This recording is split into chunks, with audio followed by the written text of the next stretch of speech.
প্রিয় দর্শক, নারী দিবসের শুভেচ্ছা জানিয়ে শুরু করছি খেলাধুলা নিয়ে টিভি সাপ্তাহিক আয়োজন গ্যালারি। দর্শক, আপনারা জানেন যে সপ্তাহের সেরা কিছু বিষয় নিয়ে আমরা গ্যালারির আয়োজন করে থাকি। আজকেও তার ব্যতিক্রম নয়। আমরা গ্যালারির আজকের আয়োজনে রেখেছি ঢাকা মোহামেডান স্পোর্টিং ক্লাবের নির্বাচন ও বাংলাদেশ ক্রিকেট দলের নিউজিল্যান্ড সফর। আর এই বিষয়ে কথা বলার জন্য স্টুডিওতে এসেছেন দুজন অতিথি। আছেন বাংলাদেশ জাতীয় দলের সাবেক অধিনায়ক রকিবুল হাসান ও বিসিবির সাবেক পরিচালক খন্দকার জামিল। তাদের আরও একটি পরিচয় আছে, একজন ঢাকা মোহামেডান স্পোর্টিং ক্লাবের ক্রিকেটার ছিলেন, অধিনায়ক ছিলেন, আরেকজন মোহামেডানের পরিচালক। আমরা আজকে তার সাথে কথা বলবো। প্রথমে মোহামেডানের নির্বাচন নিয়ে।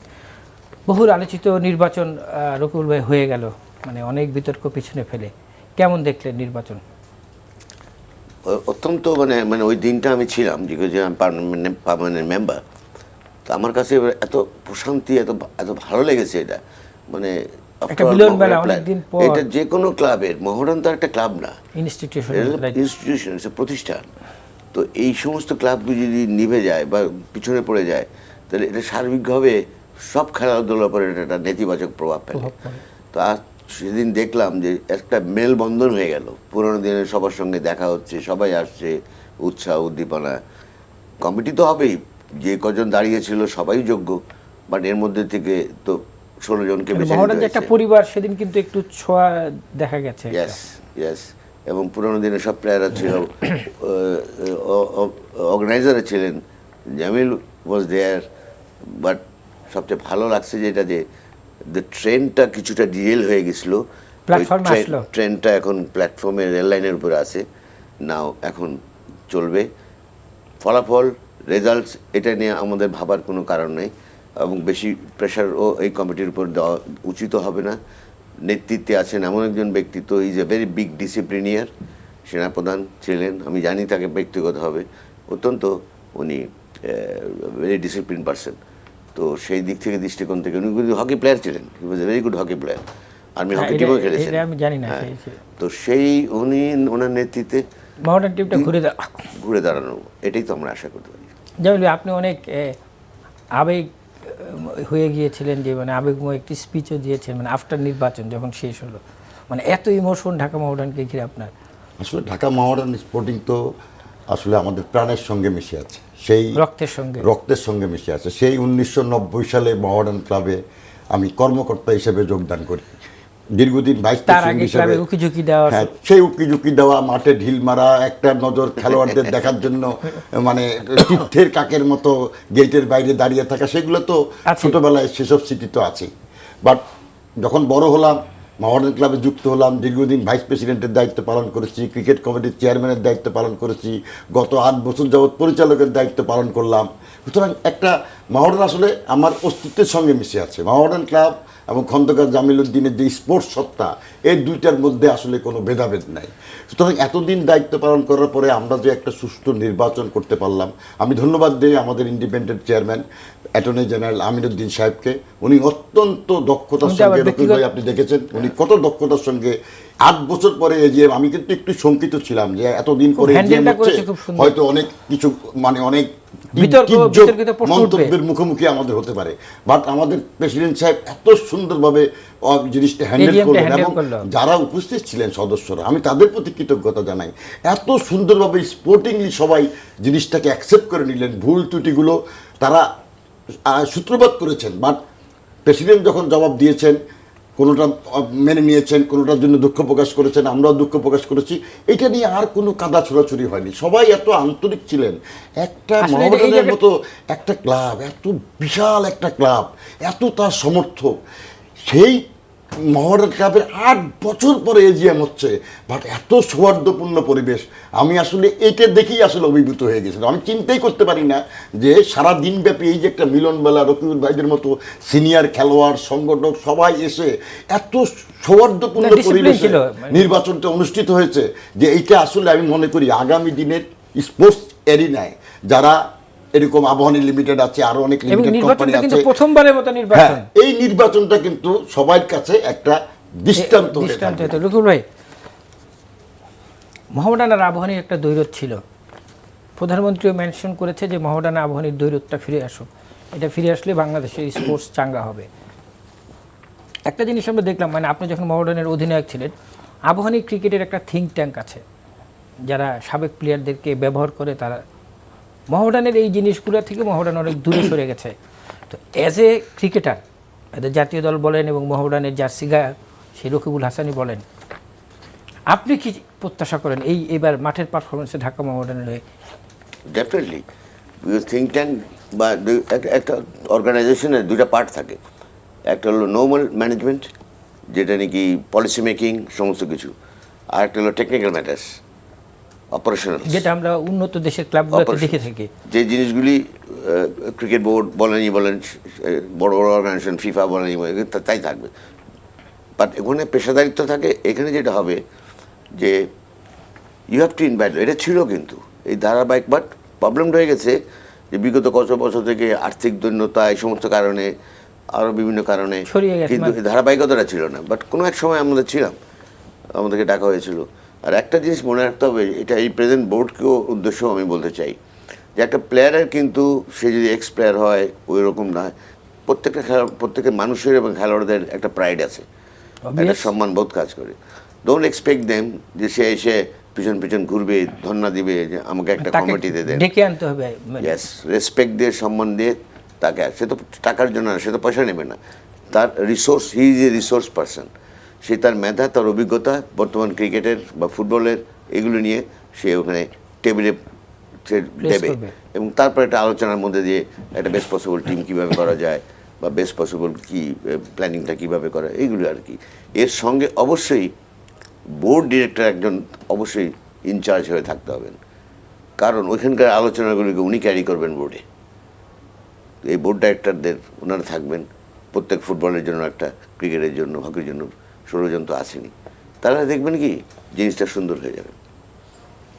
যেমন খন্দকার জামিল, আমরা উন্নত দেশে দেখি, দেশের বাইরে প্রতিবেশী দেশগুলোতেও দেখি, রকিবুল হাসান যেটা বললো যে মানে একটা ক্লাবকে কেন্দ্র করে তারা অনেক ধরনের কর্মকাণ্ডে সম্পৃক্ত হয়, কিন্তু সেই ক্লাবে যদি সব পেশাজীবী মানুষের আনাগোনা থাকে তাহলে সেই ক্লাবটি একটি বিশেষ মর্যাদা পায় দেশে।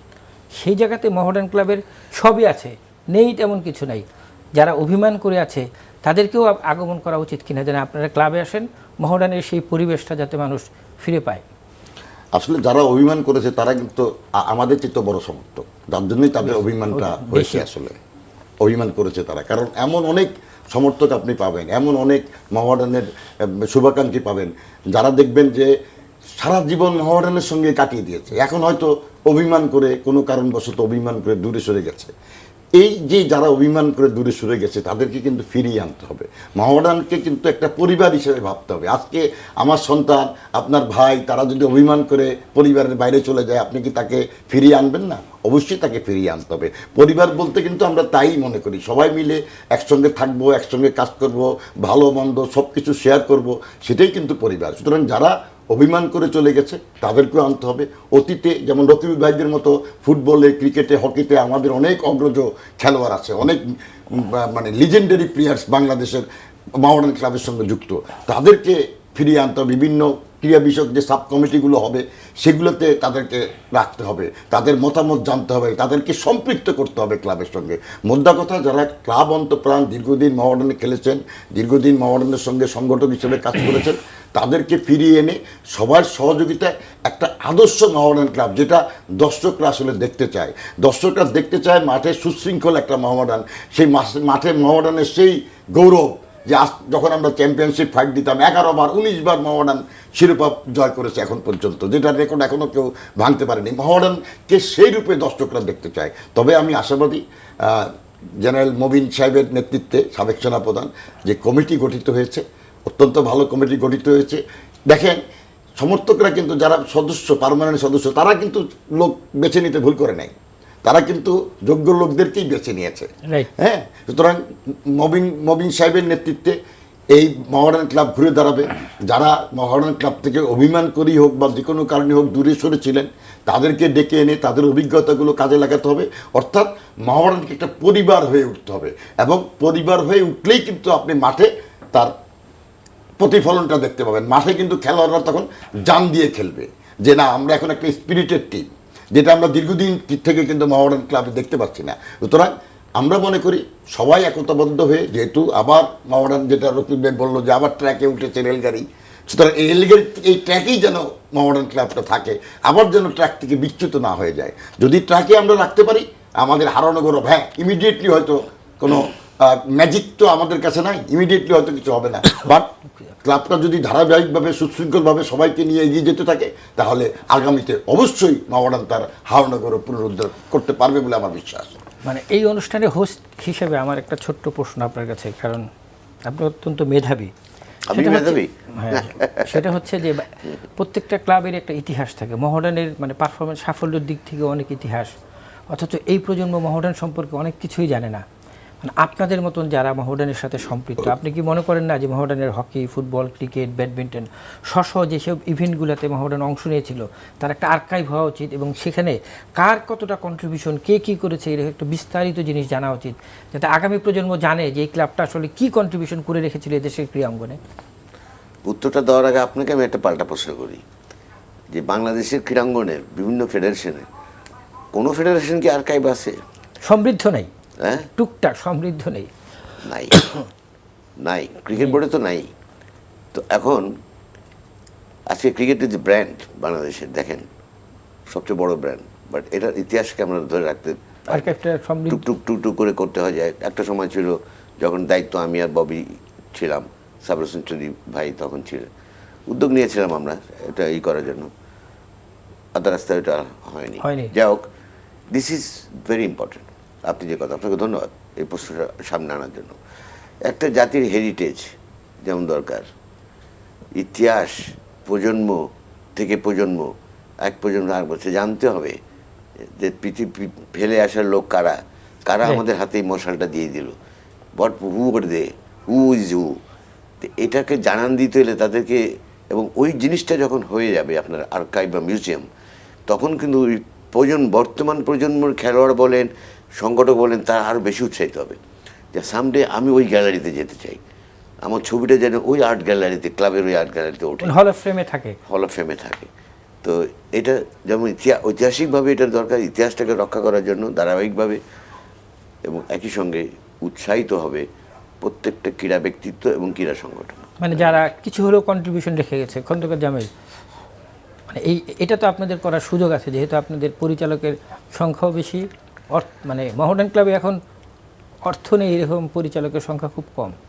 না, আপনি যথার্থই বলেছেন, সুন্দর প্রশ্ন সামনে এনেছেন। আসলে আর্কাইভটা প্রত্যেকটা ফেডারেশন, শুধু ক্লাব না, প্রত্যেকটা ফেডারেশনের জন্য কিন্তু উচিত। ফুটবল বলেন, ক্রিকেট বলেন, হকি বলেন, আমাদের কিন্তু অতীত ইতিহাস যদি আমরা ভবিষ্যৎ প্রজন্মের কাছে না রেখে যেতে পারি, তাহলে কিন্তু এটা খুব দুঃখজনক।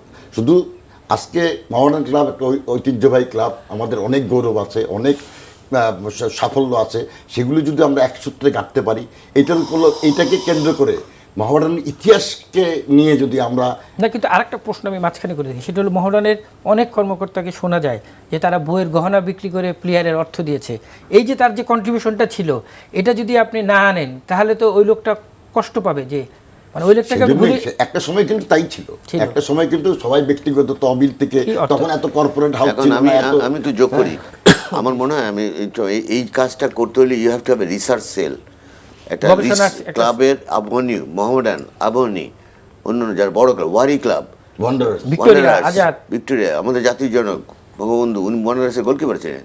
তো এইখানে একটা ছোটখাটো রিসার্চ সেল করে দেওয়া উচিত, যে ডিগ আউট কি এই তথ্য উপাত্তগুলি, এবং এটা কিন্তু একটা সাংঘাতিক এরকম কাজ হবে। এটা মজার ব্যাপার বলি, এই যে আমাদের যেটা হয়ে গেল, আমাদের মোহামেডানের যেটার নির্বাচন বা হয়ে গেল এজিএম, আপনি কি জানেন যে এখানে আবহনীর ডিরেক্টর অনেকেই এই সেরা, কিন্তু মোহামেডানের কিন্তু পার্মানেন্ট মেম্বার।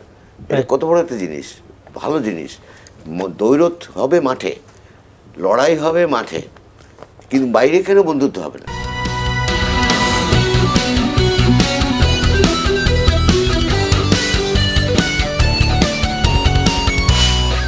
আপনাকে যে প্রশ্নটা শেষ করেননি, কোন প্রশ্নটা ছিল যেন?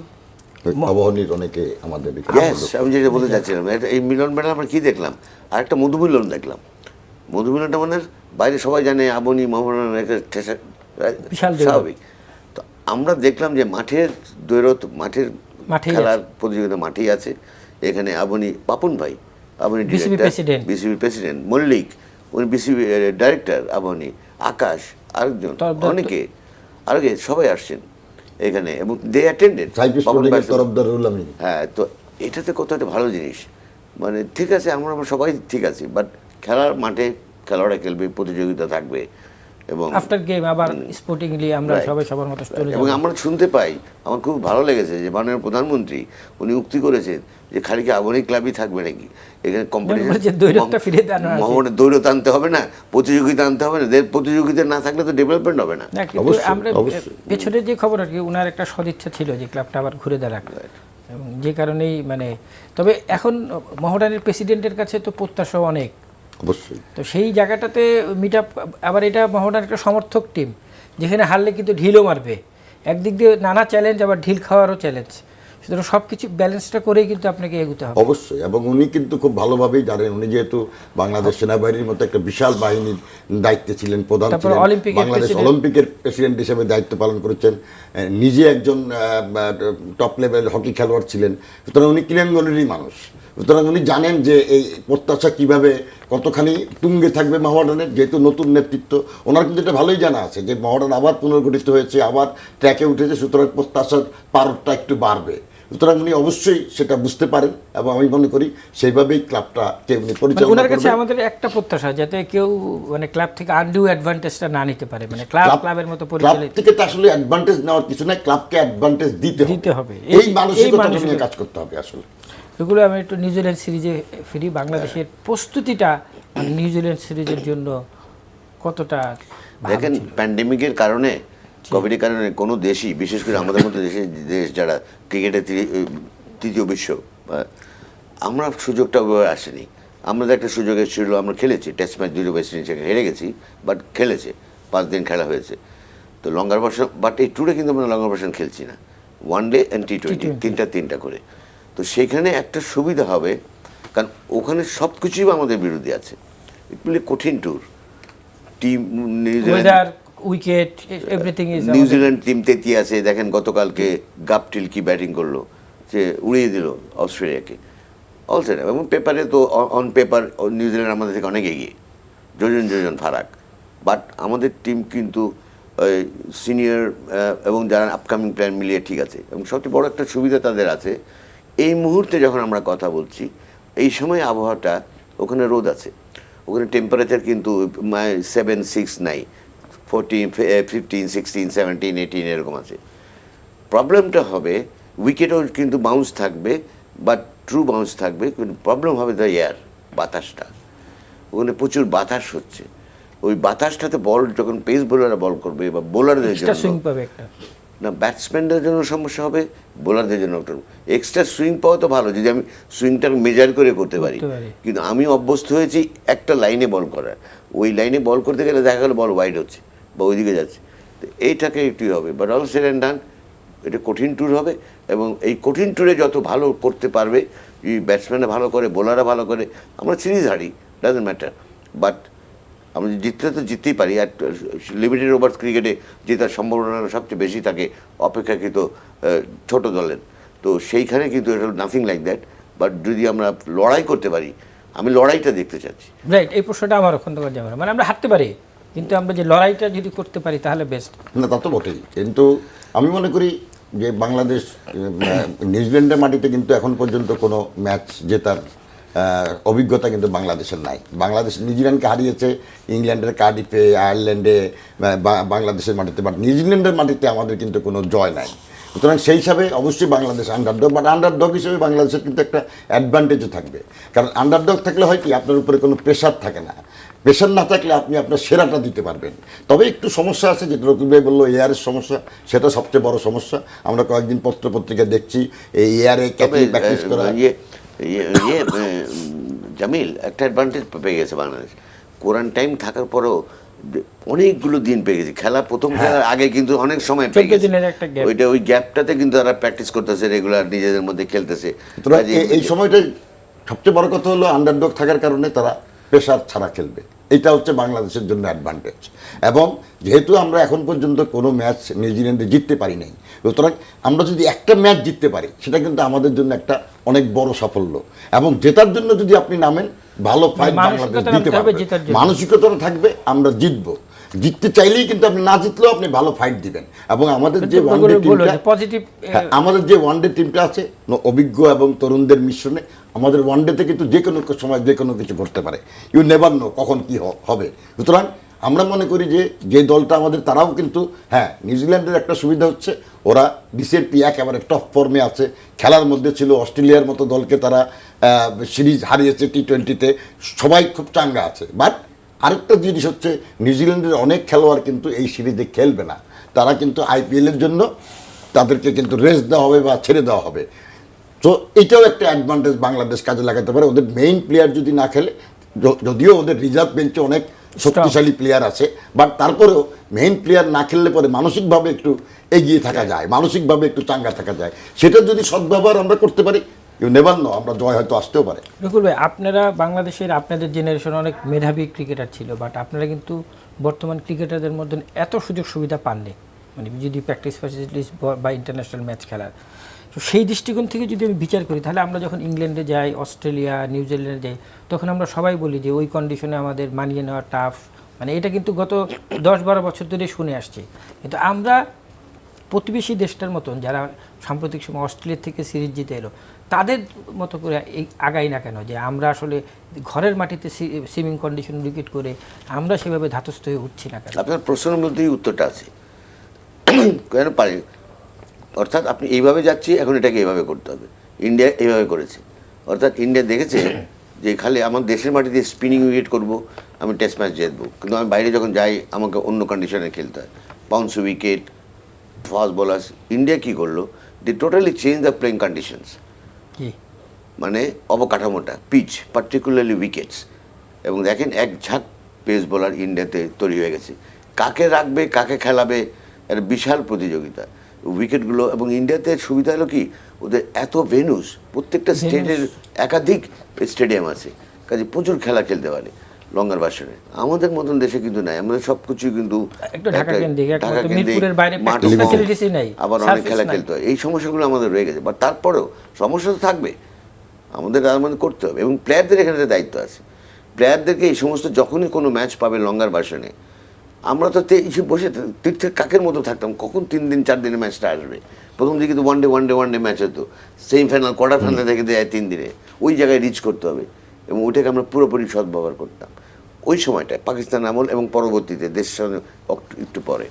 তো সেই জন্যই বলছি যে আমাদের কন্ডিশনটাকে চেঞ্জ করতেই হবে। এখানে আবহাওয়া কথা আপনি চেঞ্জ করতে পারবেন না, বাট ইন্ডিয়া যদি পারে, আমরা কেন পারবো না? আমাদের কারণে we have to go for it. আমি একটা ছোট্ট কথা বলি, দেখেন রকুল ভাই, ইন্ডিয়াতে পেসারদের বেলা দেখেন, বুমরা, শামির মতো পেসার নাই, কিন্তু তারা কিন্তু কেউ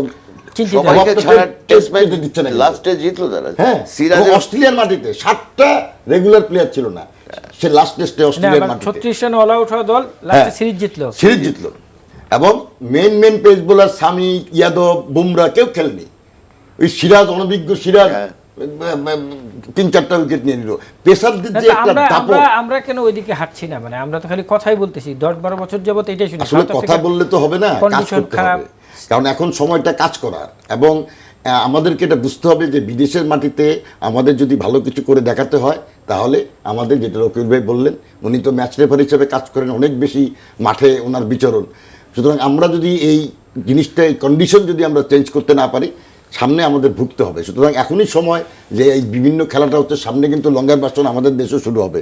এইখানে যদি আমরা একটু সেরকম উইকেট তৈরি করতে পারি, আমাদেরও কিন্তু কিছু পেসার কিন্তু লাইনে আছে, বেশ কয়েকজন তরুণ পেসার আমাদের লাইনে আছে। এখন তারা যদি উইকেট থেকে সুবিধা পায়, তাহলে আমাদেরও দেখবেন যে ভালো কিছু পেস বোলার তৈরি হয়ে যাবে।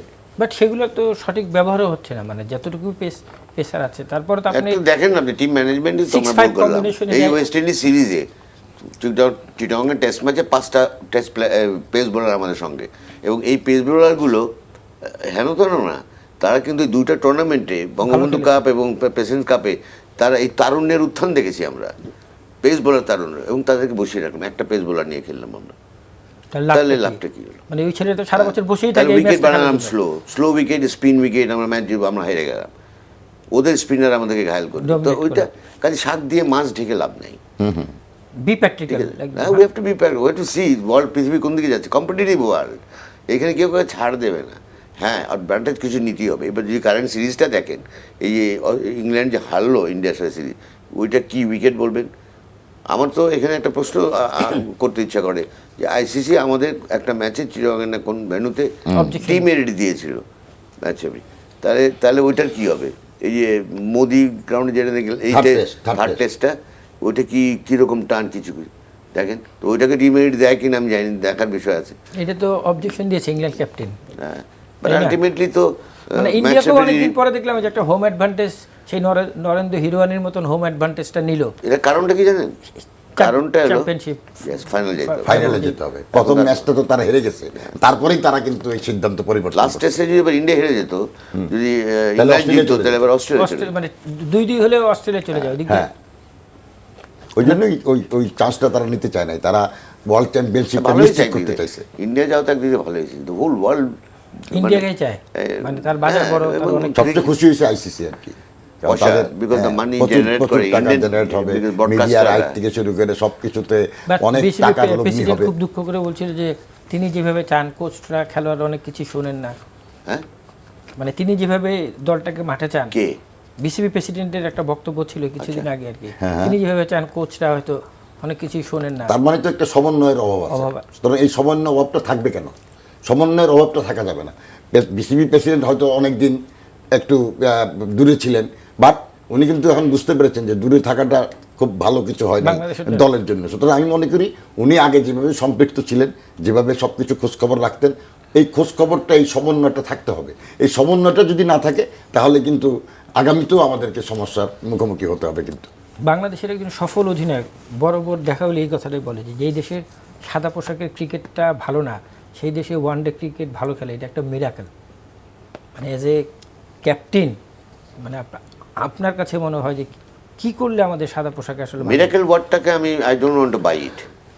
উনি যেই হন, যিনি বলেছেন, তার প্রতি শ্রদ্ধা রেখে বলি যে দেশের টিম সাদা পোশাকে ভালো খেলে না, সেই দেশ ওয়ানডে ক্রিকেট ভালো খেলে, এটা মিরাকেল। তা আমি মিলাতে পারতেছি না এটা।